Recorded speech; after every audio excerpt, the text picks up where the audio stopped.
Major changes are quietly being made to crypto regulation right now, and almost every holder I talk to is concerned about what these changes mean for their digital assets. As lawmakers work to try to understand what cryptocurrency even is, efforts to regulate it are already underway. Now, there are 7 specific rules causing the most concern. More than 290 members came together to vote for the Clarity Act, which is that market framework which will make America the most competitive digital asset nation in the world when you combine it with the Genius Act. So I'm going to show you what's really changing and what's already changed, what rules you should actually care about, and how to keep your crypto safe moving forward. Now, before we go any further, let me make something very clear. This isn't conspiracy theories or fear mongering. I'm not here to tell you that crypto is dying. Quite the opposite, actually. This is about understanding how it functions in a more regulated system and how more rules means more restrictions and less control. So let's jump straight into change number 1. Many people assume that their crypto is untouchable because it's decentralized, but that's not actually true for most holders. In the US, if your crypto is sitting on an exchange and your account is inactive for long enough, it can legally be classified as a dormant or abandoned account. Historically, the dormancy period in many states, which is when unclaimed property laws can kick in, was 5 to 7 years. But over the last decade, these states have quietly been reducing the dormancy period to around 3 years. Under these unclaimed property laws, all 50 states have the authority to demand crypto exchanges to hand over crypto to the state from these dormant accounts. Now, some states have updated their unclaimed property laws to specifically include digital assets, while other states rely on their existing unclaimed property laws since crypto is generally treated as property anyways. But how your crypto is handled if it's classified as unclaimed property depends on each individual state. For example, California will claim your crypto in its native crypto form, whereas other states will require that the exchange sells your crypto first and then transfers the USD value to the state. And then there's some states who will actually stake or earn interest on your crypto and keep those rewards. And while there is a process to reclaim your crypto and other assets, it isn't always simple, and the process is often drawn out. Again, this is not a theory. This has actually happened to some subscribers here on the channel. They have received notices that their crypto has been seized when they hold it on an exchange. One of the best ways to avoid this from happening to you is to simply hold your crypto in a self-custodial wallet that you control so nobody can take your funds. And I'll talk more on this later. Okay, change number 2, and this surprises a lot of people. Many crypto holders believe if they hold their crypto in a self-custodial wallet, like a hardware wallet, that no one can access it or freeze their funds. But this isn't always true. Specifically when it comes to stablecoins like USDC and USDT, these currencies are issued by centralized companies. And under new regulations like the Genius Act, they're required to have the ability to freeze, lock, or even completely destroy assets in people's wallets. Now, this is fairly unlikely to happen to you, assuming you're not doing anything illegal. However, if your wallet address is flagged for some suspicious activity and the issuer receives a lawful order, your stablecoins can be frozen even in your own wallet. And this does happen. In fact, it happened very recently. The issuer of USDC, Circle, froze 16 hot wallets belonging to various online casinos and foreign exchange businesses, and it was all triggered by a civil lawsuit here in the US. Because of one civil dispute, users of these platforms were unable to withdraw their crypto because the company's funds were frozen. And while this was tied to specific businesses, this could technically happen to any wallet involved in malicious activity. So a major risk for the average holder like you and me is something called secondary exposure. For example, if you receive a stablecoin like USDT from a wallet that's later blacklisted, your funds could also be frozen. And there are other examples of this happening. In 2025, the IRS Criminal Investigation Division seized nearly $400,000 from a single wallet in New Jersey because it was linked to an investigation, even though the owner of the wallet hadn't been convicted of any crimes. So even though your crypto might be sitting in your own self-custodial wallet, if it's a centralized stablecoin, issuers have the ability to freeze your funds or even destroy them. Change number 3. This is something you've probably already experienced and maybe didn't even realize it. Every major crypto exchange today follows strict anti-money laundering laws under the Bank Secrecy Act, which requires them to monitor every user's account activity. In particular, I'm talking about transaction monitoring.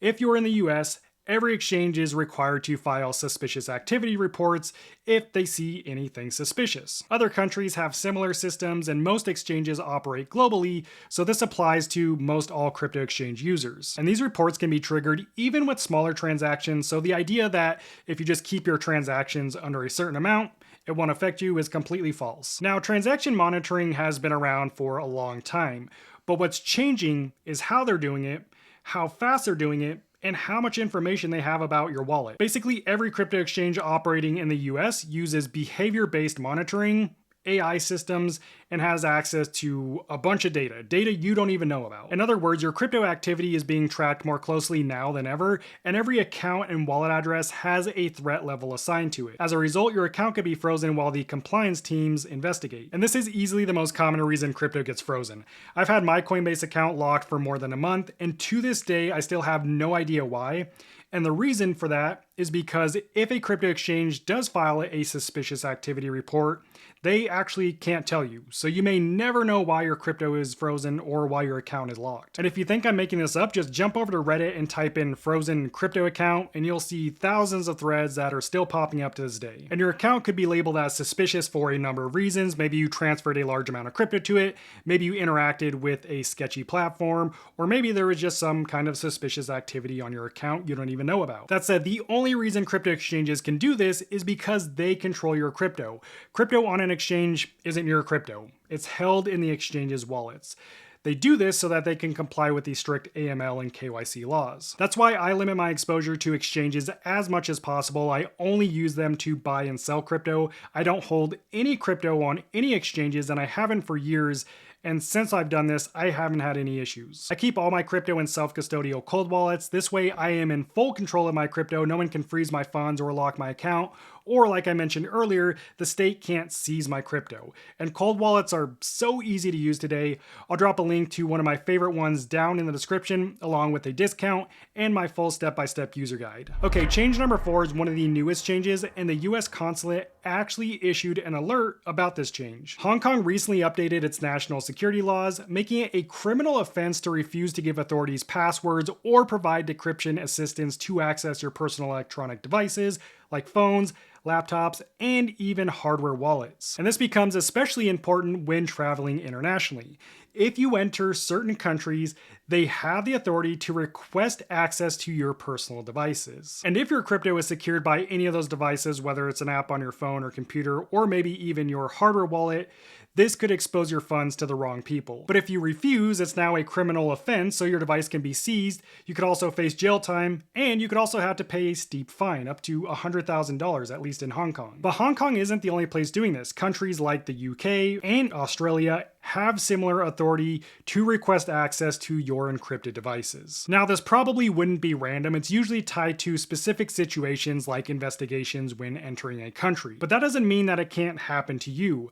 I was traveling internationally once, and I brought some pine nuts, which is a food, and they stopped me. And then they started to ask me a bunch of questions, and then they actually put my name on a watch list because I was bringing in these pine nuts. So they can really make up any reason to put you on a watch list and start questioning you. But the key point is, even if you are using a self-custody wallet, there are rules in place in certain jurisdictions that could require you to allow them to access your device, ultimately putting your crypto at risk. Now, I still travel with my crypto, but I travel discreetly. You want to use a wallet that doesn't stick out. So I personally only travel with the Tangem card or the Tangem ring, and this is the wallet that I linked below earlier. The card you can just put in your normal wallet with your other cards and no one will ever know.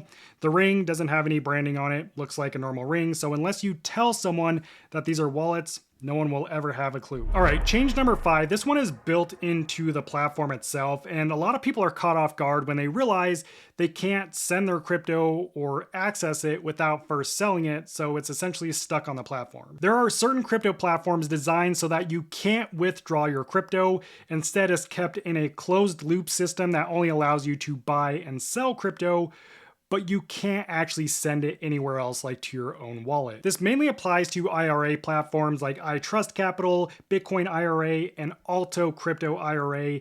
And the reason for that is because of how these accounts are structured. Because they're retirement accounts, your assets are required to be held by approved custodians. For example, iTrust Capital doesn't hold any crypto. They use Coinbase custody to hold their crypto. Again, you don't actually own this crypto. And if you were able to withdraw crypto from your IRA account to your own wallet, it could break these rules and lead to penalties or certain taxes. So they require that you do everything on their platform, essentially trapping your crypto. So in many cases, the only way to get your money out is to either sell your crypto for cash and withdraw it to your bank account, or you can send your crypto to another IRA account, but you can't actually send it to your own wallet. You don't actually own the crypto. And the reason I'm bringing this up is because I've seen comments on other YouTube channels where users are frustrated that they're not able to withdraw their crypto from platforms like iTrustCapital. So I just want to make people aware, if you're using a crypto IRA account, it's not actually your crypto and you have very limited control. Change number 6 is going to impact a lot of crypto holders who have been avoiding reporting their crypto transactions to the IRS. Many holders I talk to here on the channel think crypto taxes are optional or easy to avoid because they've been avoiding it without any consequences up to this point. But over the last few years, enforcement has changed in a big way. Under IRS rules, crypto is treated as property, which means every time you sell, trade, or even earn crypto rewards, it creates a taxable event. And what's changing now is how closely that activity is being tracked. With new reporting requirements like Form 1099-DA, exchanges are required to send your crypto activity directly to the IRS. So it's not just your gains, but anything you're doing on the exchange, the IRS knows about. Of course, this doesn't mean your account automatically gets frozen if you owe taxes, but if you have any discrepancies or unreported gains or tax debt, the IRS now has the authority and the tools to take action. This can include placing liens, issuing levies, seizing assets tied to your accounts to satisfy tax debts, and in some cases that process starts before everything is fully resolved. For example, they might freeze your account while they figure things out. Now, the real concern isn't just that taxes exist. The concern is that enforcement is getting tighter and is becoming more automated. They have more data and they're watching our accounts more closely than ever. The most common misconception I hear is that crypto is some private form of money, but that's never been true. The technology that crypto operates on, the blockchain, is a digital public ledger. Every transaction is recorded and can easily be traced by anyone. And crypto is the most transparent form of money that we've ever seen. A self-custodial wallet could help in this situation because the IRS can't access your wallet without your permission. But the issue could come later on when you try to sell your crypto, when you transfer it to a centralized exchange, and your wallet address has already been flagged, and so they freeze your account then. A simple way to avoid all this is to file your taxes, including your crypto transactions. Next up, change number 7. As crypto becomes more regulated, a lot of people are excited about additional protections like insurance. But most crypto insurance policies, like on exchanges, aren't what most people think, and in the past, they've left people without access to their crypto. First off, crypto held on exchanges or even in some banks now is not FDIC insured. Those protections only apply to the cash balance in your account in certain situations. That said, many exchanges do offer insurance, but this is where things get misleading. The insurance is usually limited, and it typically only covers events like if the exchange is hacked, and it doesn't cover your account. It covers the exchange. And in most cases, the coverage only applies to a limited amount of the exchange's total crypto holdings. So if something does happen that exceeds the insurance policy, the users are the ones that take the hit, and you may never get all of your crypto back. We've already seen this played out many times before. When FTX collapsed, billions of dollars in customer funds were locked, there was no insurance making users whole. People have spent years going through bankruptcy just to recover a portion of their funds. But the real issue here that I'm noticing is this creates a false sense of security, because I've had a lot of people tell me the reason they hold their crypto on the exchange is because it's insured. So they're sacrificing control and ownership, and they're not actually getting what they think they're getting. Again, keep in mind, the insurance does not protect your personal account. Like if you make a mistake and send crypto to the wrong address, or your account gets hacked, or you get scammed, insurance doesn't help you at all. That said, these rules aren't the only threat to your crypto. There are several scams and user errors that you need to be aware of after you buy crypto to avoid permanent loss, and I cover all of those in this next video. I'll see you over there. God bless.